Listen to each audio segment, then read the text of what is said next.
What's up guys, welcome back to our Drift channel. Here at Winton, testing the car. This is the first day, tomorrow. I haven't driven it yet, but I've got my new dash set up, got Lenovo M8 tab in there. We use the Bluetooth dongle, which is up in there.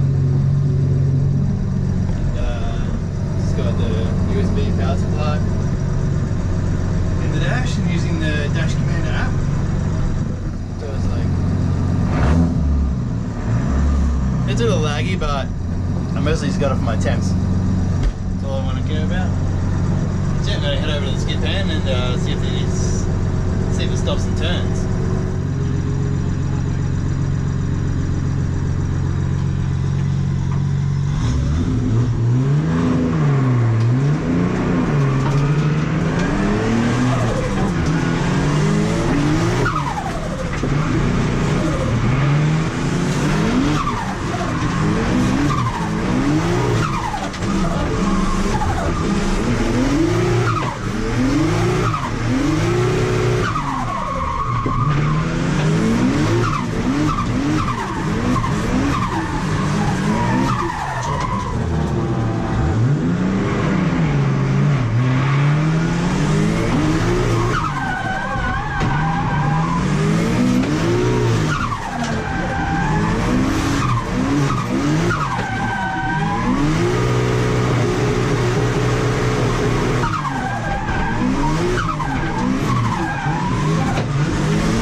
That's where the accelerator got stuck open.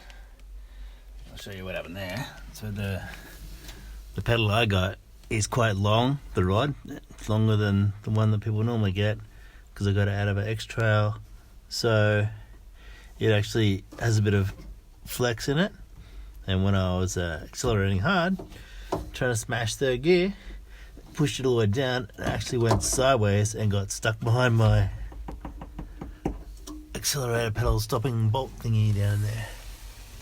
So you can see the bolt went back there and got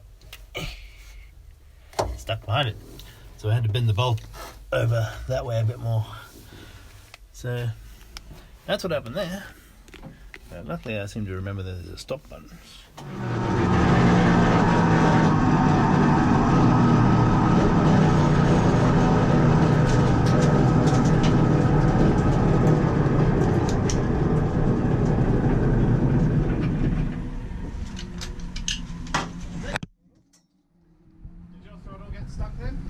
fly-by-wire.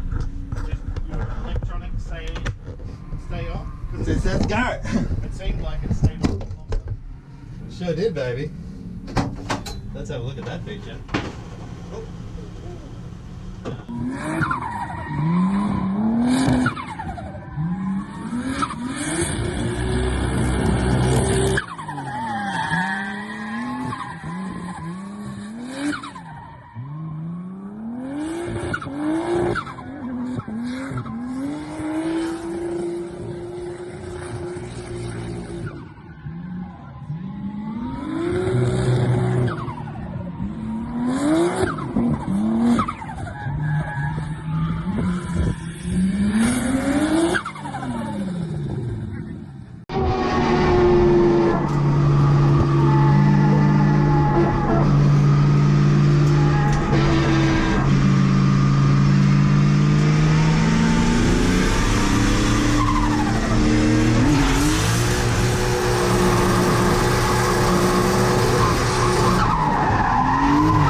Car's been having a few teething issues.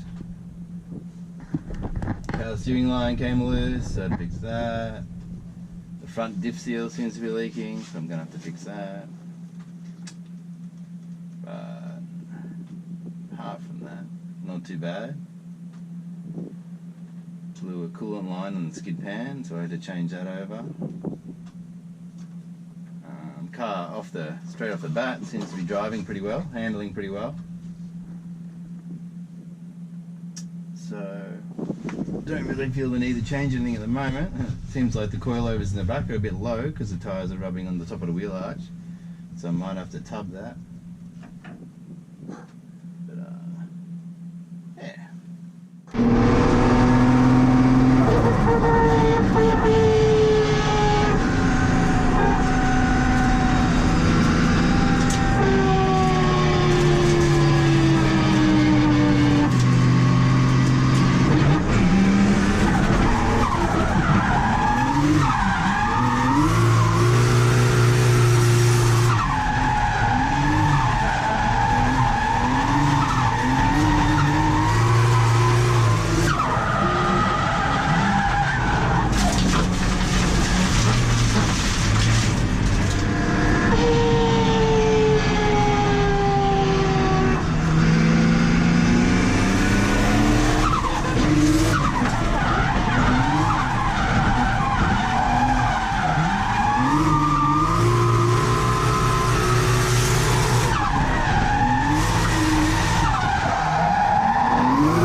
Things with the bodywork that I noticed on the weekend when I drove it was the front guards are so stiff that I've made them, that I actually cheated and I made the wheel arch actually down lower to make the car look lower in the front.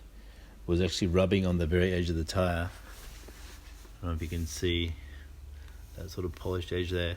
Was running on the 6mm rod, and it was actually pulling the guard. And check out my gap around my headlight now. Like this was like the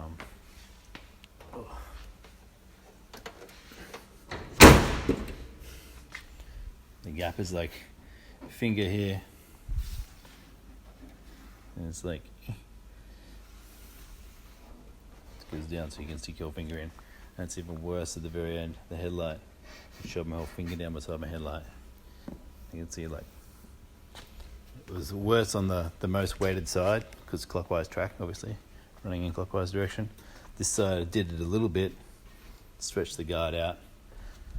So it's actually pulled this wall of the guard and laid it over, which is exactly what happened on my MX-5. But it's really bad in the MX-5. MX-5's got like, that's it. Check that gap. Oh yeah. So, guards too stiff, don't flex. Don't want to do that. Also the rear.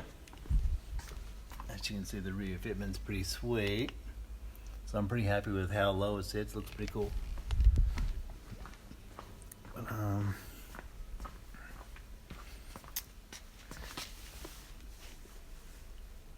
yeah, it's tucking in just the block tread of the tire. Perfect. And squats down to like 1/3 tire, but when it does that, it the top of the tire actually rubs on the top of the wheel tub, so I'm gonna have to tub the back end of it because I don't want to raise the car up because it looks cool like this. So I might as well just create a week's worth of work for myself and tub the back end. Anyway, we're good, pretty happy. Stay tuned for more stuff.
did have a few teething issues with the car. One was I had this clear coolant line, which I got from a hydraulic shop. It was meant to be food grade industrial stuff, but obviously couldn't handle the temp because I had it on here for the header tank, and it burst just here, so I had to change that over to this very attractive orange line, and the bottom one as well down in there. So I changed that one over as well. It didn't burst down there, it only burst in the top. So change that. What else? The turbo, one of the oil seals must have gone because it was like blowing smoke at the end of the day. It was still working fine, so the seal must be just leaking oil into the rear housing. What else did I have trouble with?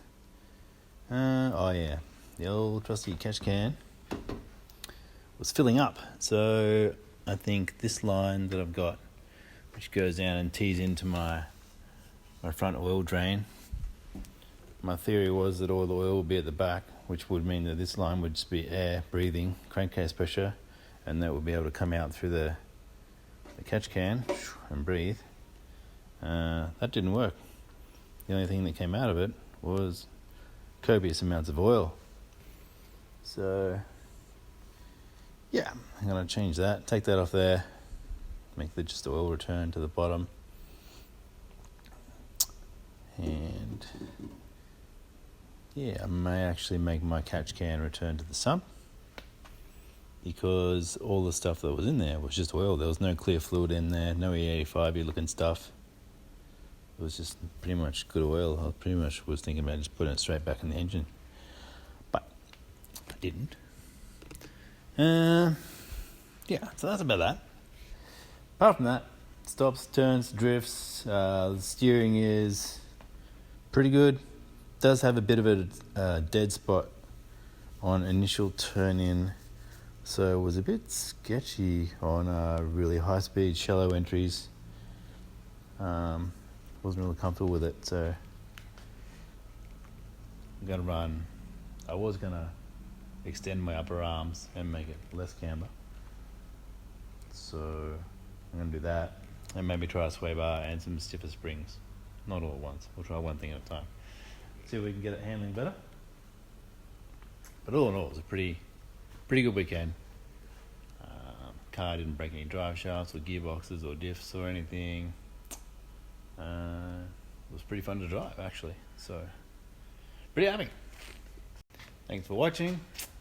Subscribe if you'd like to see more of the RX7, and I'm going to be taking my MX-5 drifting soon. Me and the missus are going to take our cars matchy to Skip Hen Day for some tandem practice soon, so stay tuned for that.